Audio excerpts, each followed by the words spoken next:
திருத்தணி முருகருடைய 5ஆம் படை வீடு. இங்குதான் நாங்க ஒன் டே ட்ரிப்பா ஃபேமிலியோட 15 பேர் சேர்ந்து போயிருந்தோம்.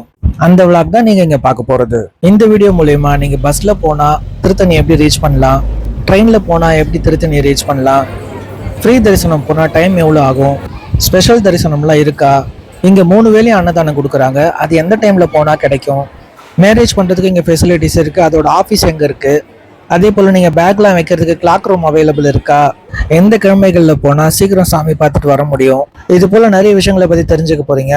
சரி வாங்க வீடியோக்குள்ளே போகலாம்.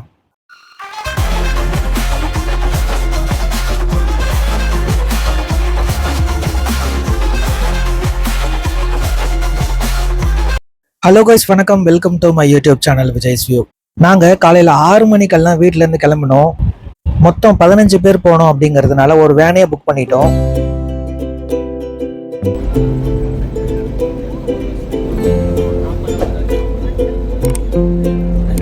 நாங்கள் கிளம்புனது வேளச்சேரி. ஆனால் எங்கள் டிரைவரு திருநீர்மலை, திருமுடிவாக்கம் அந்த வழியாக போய் ஹைவேஸை கனெக்ட் பண்ணி அதுக்கப்புறம் திருத்தணி ரோட்டை பிடிச்சாரு. வேளச்சேரியிலேருந்து இந்த பக்கம் போரூர், திருவள்ளூர் போயிட்டு அதுக்கப்புறம் அங்கேருந்து திருத்தணி ரோட்டு பிடிச்சிருக்கலாம். ஏன் அப்படி பண்ணாருன்னு தெரியல.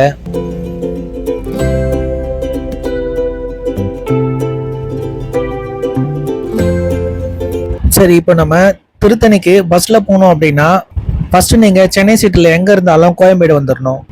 கோயம்பேட்ல இருந்து டைரக்ட் பஸ்ஸஸ் அவைலபிள் இருக்கு. திருத்தணி பஸ் ஸ்டாண்ட்லயே எடுத்து வந்து விட்டுடுவாங்க. அங்கிருந்து நீங்க ஒரு ஆட்டோ பிடிச்சி திருத்தணி கோவிலுக்கு போயிடலாம். 1 மணி நேரம் டிராவலுக்கு அப்புறம் நாங்க திருவள்ளூர் கிட்ட வண்டியை நிறுத்தி டீ ஷாப்ல டீ குடிச்சோம்.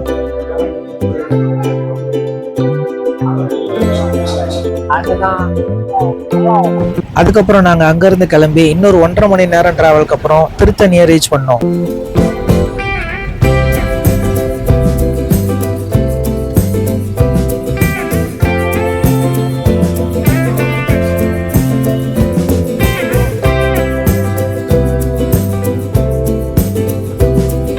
திருத்தணி கோவில் மலை மேலே போகிறதுக்கு முன்னாடி என்ட்ரன்ஸ்லேயே டிராஃபிக் போலீஸ் வண்டி நிறுத்தி வேனு, பஸ்ஸு அப்படிங்கிற பெரிய வெஹிக்கிள் எல்லாமே பார்க்கிங் அங்கே அவைலபிள் கிடையாது, ஹில்ஸு கீழே தான் பார்க்கிங் இருக்குது அப்படின்னு சொல்லிட்டு எங்கள் எல்லாரும் இறக்கி விட்டுட்டு மறுபடியும் வர சொல்லிட்டாங்க.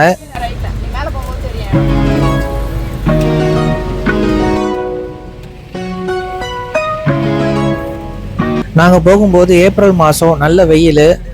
ஏர்லி மார்னிங்கே கிளம்புனாலும் எங்களால் 9 மணிக்கு மேலே தான் திருத்தணியை ரீச் பண்ண முடிஞ்சுது. சப்போஸ் நீங்கள் வரீங்கன்னா 6-7 மணிக்குள்ளேயே திருத்தணியை ரீச் பண்ண பாருங்கள். அப்போ தான் ஏப்ரல் மேலே வரும்போது உங்களுக்கு அந்த அளவுக்கு ஹீட்டு தெரியாது.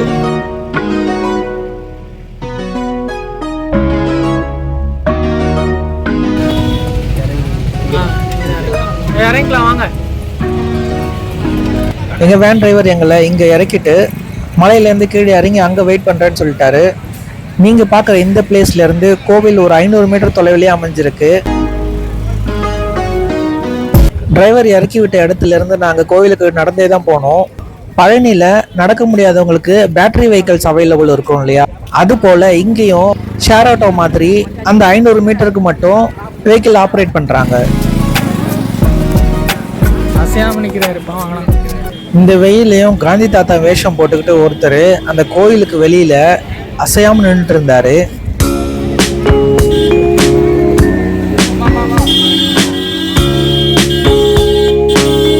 இவ்வளவு சவுண்டா ஹார்ன் அடிச்சிட்டு வர்றது அந்த 500 மீட்டர் மட்டும் ரன் ஆகும்னு சொன்னேன் இல்லையா, அந்த வெஹிக்கிள் தாங்க அது.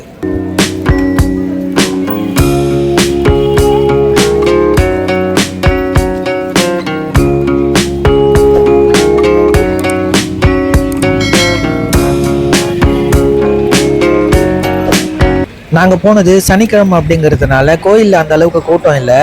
கோயிலுக்கு வெளியில் இருக்கிற கடைகள்லேயே தேவையான பொருட்கள்லாம் வாங்கிட்டோம்.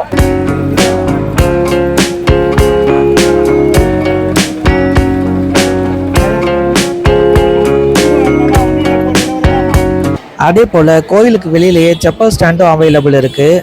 இது ஃப்ரீ ஆஃப் காஸ்ட்டு தான். வெயிலில் செப்பலோடு கண்டிப்பாக நடந்து வர முடியாது அந்த 500 மீட்டரை. அதனால நீங்கள் செப்பலை எங்கேயே கூட விட்டுட்டு போகலாம்.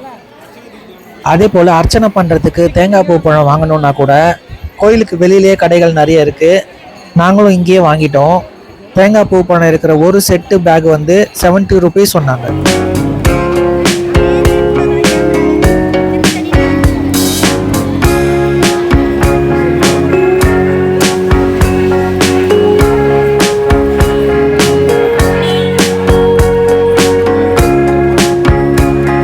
ஒரு வயசு 2 வயசு குழந்தைங்களெல்லாம் கூட்டிட்டு வரீங்க அப்படின்னா கோயிலுக்கு வெளியிலேயே காய்ச்சின பால் இலவசமா தராங்க.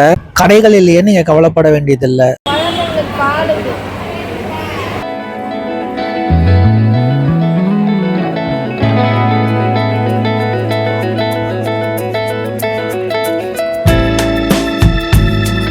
கோயில் உள்ள போனதுமே நாங்க டைரக்டா தரிசனம் பார்க்க கிளம்பிட்டோம். கோவில்ல ஸ்பெஷல் தரிசனமும் 100 ருபீஸ் டிக்கெட் அவைலபிள் இருந்தது. பட் கோயில் காலியா இருக்கு அப்படிங்கிறதுனால நாங்க பொது தரிசன வழியிலே போயிட்டோம்.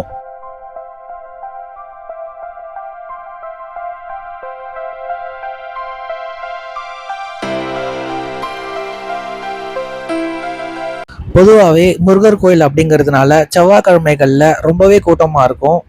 ஆனா செவ்வாய்க்கிழமை வேண்டுதல் வச்சிங்கன்னா கண்டிப்பா முருகர் உங்களை கைவிட மாட்டாரு அப்படிங்கிறது பக்தர்களுடைய நம்பிக்கை. கியூல ரொம்ப நேரம் நிக்கிறவங்களுக்கு தண்ணி தாகம் எடுத்தா குடிக்கிறதுக்கு அங்கங்க இத மாதிரி பக்கெட்ஸ் வச்சிருக்காங்க. செவ்வாய், வெள்ளி, ஞாயிற்றுக்கிழமைகள்ல கண்டிப்பா கூட்டம் நிறைய இருக்கும். நீங்க அதுக்கேற்ற மாதிரி பிளான் பண்ணி வாங்க. தமிழ்நாடு கவர்மெண்டோட இந்து சமய அறநிலைத்துறை கட்டுப்பாட்டுல தான் இந்த கோவில் இயங்கிட்டு இருக்கு. இந்த திருத்தணி மலையில தான் முருகப்பெருமான் வள்ளியை திருமணம் செஞ்சு கொண்டதா கருதப்படுது.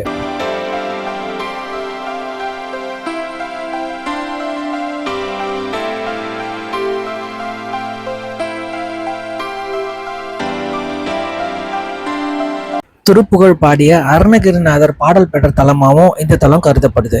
இந்த கோவில் கிபி 9ஆம் நூற்றாண்டுல சோழர்களால கட்டப்பட்டிருக்கு. அங்க தெரியுற அந்த கியூ வந்து ஸ்பெஷல் தரிசனம் 100 ருபீஸ் டிக்கெட் வாங்கி வர்றவங்க. அவங்க சாமியை கொஞ்சம் கிட்ட பார்க்கலாம். நாம அடுத்த ரோல நின்று பார்க்க போறோம், அவ்வளவுதான்.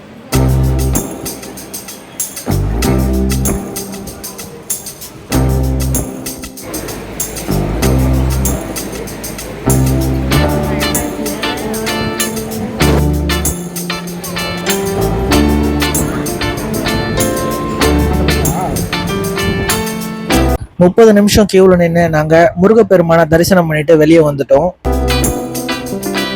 இந்த திருத்தணி மலையில இருந்து சிட்டியை பார்க்கறதுக்கு அவ்வளோ அழகா இருந்ததுங்க.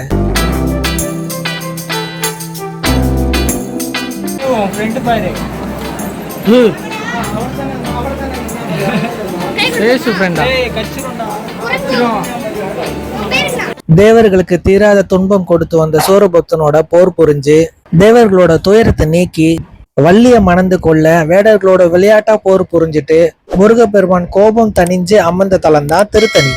சாமி பார்த்துட்டு வெளியில வந்ததும் பிரசாத கவுண்டர் அவைலபிள் இருந்தது. இங்க லட்டு, அதிரசம், புளியோதரை, மிளகு வடை அப்படின்னு நிறைய பொருட்கள் அவைலபிள் இருந்தது. எல்லாமே ரீசனபிள் பிரைஸ்ல இருந்தது.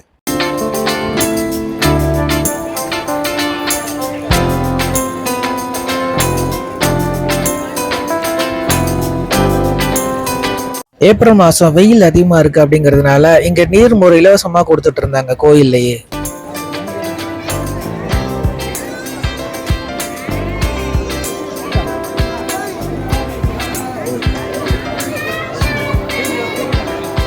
இங்க வர பக்தர்களுடைய துன்பம், கவலை, பிணி, வறுமை முதலியவற்றை தணிக்கிறதுனால இந்த இடத்த திருத்தணி அப்படின்னு பெயர் பெற்றதா சொல்றாங்க.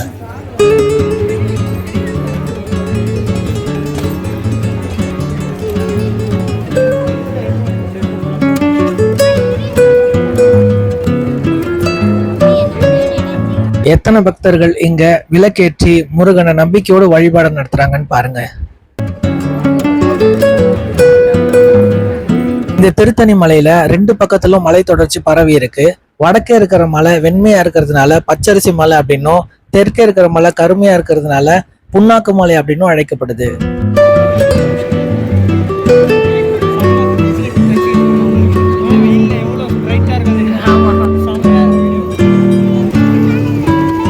இந்த கோவில் காலை 5:45 மணிலிருந்து மதியம் 12 மணி வரைக்கும், மதியம் 3 மணிலிருந்து இரவு 9 மணி வரைக்கும் திறந்திருக்கும். விசேஷ நாட்கள்ல கோவில் முழு நேரமும் திறந்திருக்கிறதா சொல்றாங்க. கோவில் முன்பகுதியிலேயே புக்கிங் ஆபீஸ் அவைலபிள் இருக்கு. மேரேஜ்க்கு நீங்க அங்கேயே புக் பண்ணிக்கலாம். அதுக்கு பக்கத்துலயே கிளாக் ரூம்ஸ் இருக்கு, நீங்க அங்கேயே பேக்ஸ் எல்லாம் வச்சுக்கலாம். இந்த திருத்தணி கோயில்ல காலை மதியம் இரவுன்னு 3 வேளையுமே அன்னதானம் வழங்குறாங்க. நாங்க சாமி பார்த்துட்டு 11:30 மணிக்கு கியூல போய் நின்னோம்.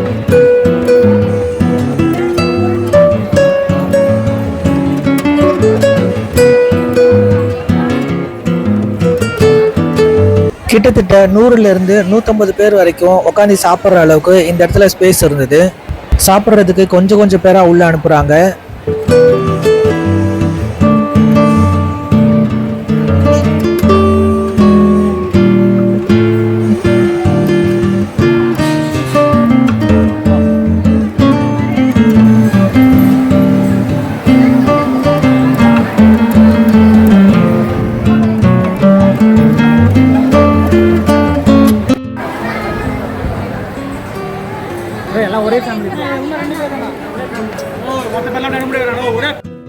சாப்பாடு, சாம்பார், ரசம், ஒரு பொரியல் அப்படின்னு சாப்பாடு ரொம்பவே நல்லா இருந்தது.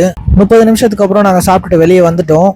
வேளச்சேரியிலேருந்து திருத்தணி போகிறதுக்கு டைரக்ட் ட்ரெயினுமே அவைலபிள் இருக்கு. காலையில் லேட் ஆஃப்டர்நூன் அப்படின்னு 2 தடவை அந்த ட்ரெயின் ஆப்ரேட் பண்ணுறாங்க. சண்டேஸ் மட்டும் ஹாலிடே.